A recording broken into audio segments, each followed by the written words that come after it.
salita ng Diyos ay dapat tanggapin.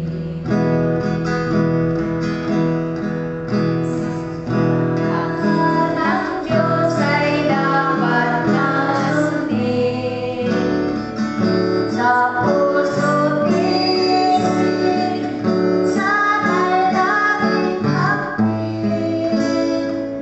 Makatulong siya sa ating pasanin sa paglaang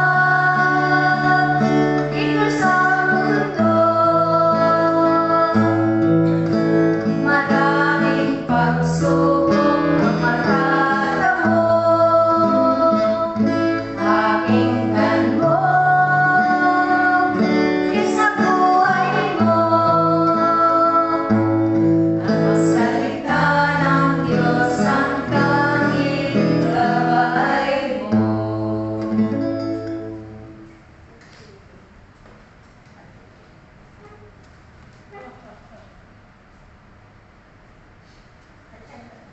Mateo 18:21-33.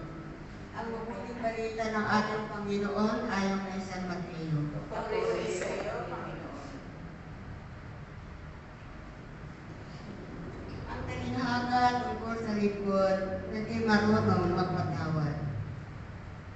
Lumapit noon si Pedro at nagtanong sa kanya, Panginoon, makailan kong patatawarin ang aking kapatid na paulit-ulit na nagkakasala sa akin? Makapito ko ba? Sinagot siya ni Jesus, hindi ko sinasabing makapito, kundi pito kung ulit pa nito. Sapagkat ang paghahari ng Diyos ay katulad nito. Ipinasya ng isang hari na magpagbayaran ang kanyang mga lingkod na may utang sa kanya. Unang dinala sa kanya ang isang may utang na 10 milyon. Dahil sa siya'y walang bayad, inuutos ng hari na ipagbili siya ang kanyang asawa, mga anak at lahat ng ari-arian upang makabayad. Nanikluhod ang taong ito sa harapan ng hari at nagmakaawa. Bigyan pa niyo ako ng panahon at babayaran ko sa inyo ang lahat. Naawa sa kanya ang hari, kaya pinatawad ang kanyang mga utang at pinayaan siya. Ngunit pagkaalis niya roon, ay nakatagpo niya ang isa sa kanyang kapwa-lingkod na may utang na 500 sa kanya. Sinunggaban niya ito at sinakal, sabay bigla, magbayad ka ng utang mo. Naglumuhod iyon at nagmakaawa sa kanya. Bigyan mo pa ako ng panahon at babayaran kita. Ngunit hindi siya pumayag.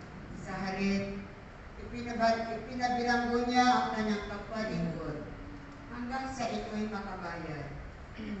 Nang makita ng kanyang mga kapwa-lingkod ang nangyari, sila'y labis na nagdamdam.